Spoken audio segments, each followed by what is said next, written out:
This is the law of intuition. But when I'm in something that I know, that I care about, that I have a lot of experience in, and I listen to my intuition, I definitely excel. But when I go against it, I always fail. I think Armin likes to call it the ninja ear. It's having this intuition of knowing what's going to happen before it happens. If you can predict correctly, it gives you a head start. If you've trained your gut in a certain way, now you see what's coming and you can create action so that you can get there first. It's a really hard law to teach because he opens with what? He says it's timing and intuition is subjective.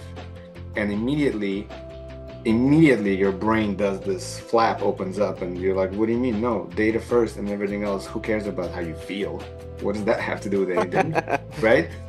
And it's not about... I care how you feel. I just want to put it It's not about predicting. But I think people hear the word intuition and they're like, they check out because they're like, no, that's not possible. No one can really predict that.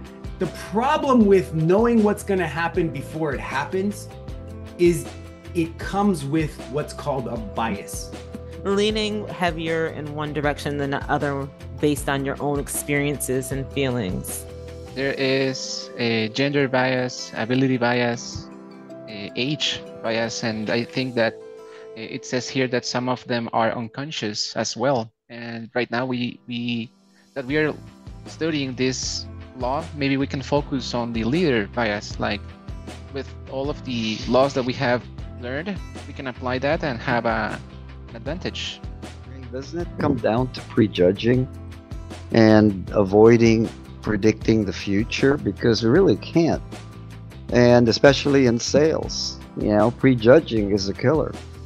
Predetermined thought, right? Right? And so those are the biases. I'm filling in the blanks, right? And if I don't have the experience, I'm filling in the blanks with a story, just like we just made up, 15 minutes ago. It's exactly how our intuition works, and sometimes we're not right. But that's why he says that to stay in our strengths when it comes to intuition, right? Stay within our mix of strengths, and that's going to help reduce mistakes and help our intuition be more right than wrong. And I think your strengths give your intuitions like a direction and say, look, this is where we need to go, right? Like it's because it's in your strength zone and you understand right away what the goal line is as soon as you can, something falls within your strengths, right? You already understand this is going to work, this is not going to work. There are areas that you will be better at, and I know it's long-winded, but all that's going to do is not make you right or wrong. It's just going to give you a head start. And that's when leaders consistently win more because they got started first. They were willing to take the risk first. They were willing to take the first step first. And they might have failed and they were wrong. It doesn't matter. But that approach is what matters to leadership, at least. Because you stop listening when you prejudge. You stop everything. True. Right, you have to be curious. Keep listening.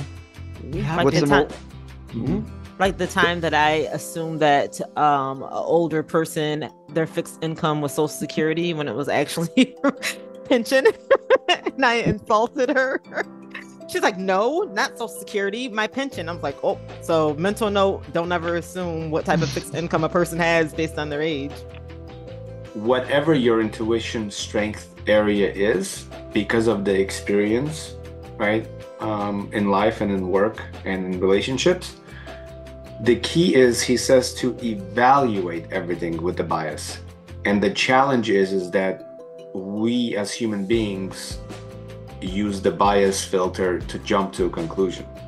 He doesn't want you to get there quickly. He just wants you to use the bias to evaluate it, which means being a student and learning and listening and doing all of those things, not, oh, the person is old, therefore not qualified, or not fast enough, or not athletic, or whatever, right? So don't jump to the conclusion, but actually evaluate and learn.